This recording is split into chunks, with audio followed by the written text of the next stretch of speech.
The Selfish Path to Romance. Download Chapter 1 for free at drkenner.com and at amazon.com. Kathy, you're having a difficulty dealing with somebody difficult in your life. Some sisters. Sisters, okay. And a neighbor. Sisters and a neighbor. Mm-hmm. Older than you, younger than you? The sisters. Just a couple right in the same age range. All in the same age range. How many of them? That I'm having trouble with? Three. Three. Any other sisters? Yes, one other one that is my delight. Okay, so boy, this is a family of 5 girls. Yes. Yeah. That must have been fun growing up, huh? Oh, yeah, especially for our dad. Yeah. Tell me, what's the situation? Can't deal with being constantly criticized by one of them, who's very negative. She's negative on herself, too, but she's just a totally negative person. And she just totally upsets me with her constant criticisms. Okay, so is this new to her, or is this a lifetime habit? Lifetime. And what do you think drives, why you? Why is she picking on you? I don't know, maybe because I have my own thoughts. I don't know, but I know that... You have your own what? My own thoughts. So you're independent? Very, yeah. Tell me what she'll say to you. Can you give me 1 or 2 quick samplers? I didn't hear you. Oh, can you give me 1 or 2 examples, quick samples of what she says to you? Okay. Okay, I do have a master's degree, but not too long ago I was talking about some trouble I was having with my ATM machine, and she says, "Oh, you have 2 masters and you can't even figure out your ATM card?" Okay, so comments that try to cut you down. Yes. Because you look at humor very carefully. Humor can either build a person up or tear them down. Right. And if a person occasionally says a sarcastic comment, you can cut them some slack. But if that's the norm, if it's always you think you're so smart, because that's the theme behind that, isn't it? Mm-hmm. You know, who do you think you are? You can't even do something. You slipped on a banana peel. It's that type of feel. Then usually what drives that is envy. Oh, brother. But give me another example. How she picks. I was cussing, and she said, "Oh, do you do that at work too?" What is cuffing? Pardon me?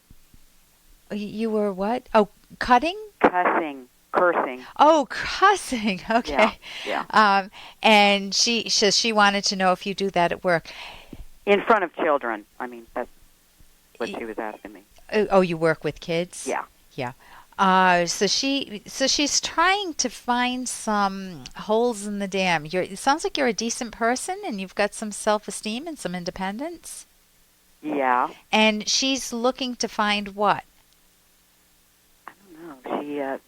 She's had serious self-esteem issues forever.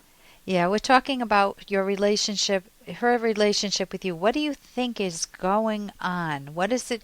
What would make? Well, she does it. She does it to my 2 of my other sisters too, but probably not as much. Why you? Probably because they have husbands around all the time, and I'm not married, and she knows that there's no man there to, I don't know. So she can get away with more? Yeah, she can get away with it.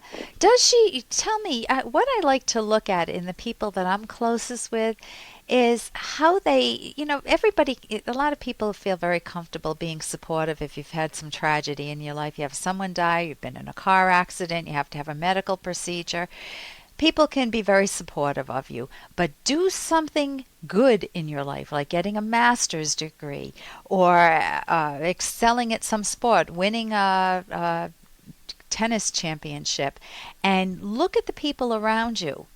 Can they still be loving and supportive, or do they need you to be in pain? Do they need to play She does. She needs me. That is true. That is true. Yeah, tell me. Hey, I got to interrupt this because we've got to pay some bills. 30 seconds, that's it. A very quick ad, and then Ellen will be back. Romance.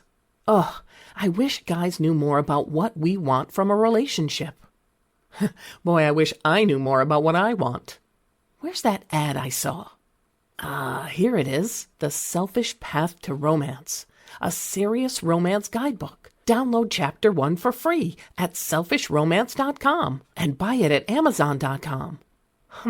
The selfish path to romance. That is interesting. Can they still be loving and supportive, or do they need you to be in pain? Do they need to play She does. She needs me. That is true. That is true. Yeah, tell me. Yeah, well, when I broke my leg, I mean, it was, she just couldn't, let me come over and take care of you and blah, blah, blah. And then, When you got your when master's. you're healed. Yeah, when you got your master's, what happened? Well, she was supportive while I was getting it, but then when I got it, I mean, that comment came out. She didn't go to college at all. Yeah. And that might have something to do with it. Okay, so if people compare themselves to their friends and to their family members, and they can feel really inadequate if another family member is doing better than them, which somebody in the family is always going to be doing better than them. My sister does way better than I do in photography. She moves better in dance, even though I take the ballroom dancing classes. And I have another sister that's much more social than I am, and so we all have our areas of expertise. Mm-hmm. If we just recognize it, admire it in one another, and if we want it for ourselves, we try to emulate it, but we don't tear it down in one another, that is fine.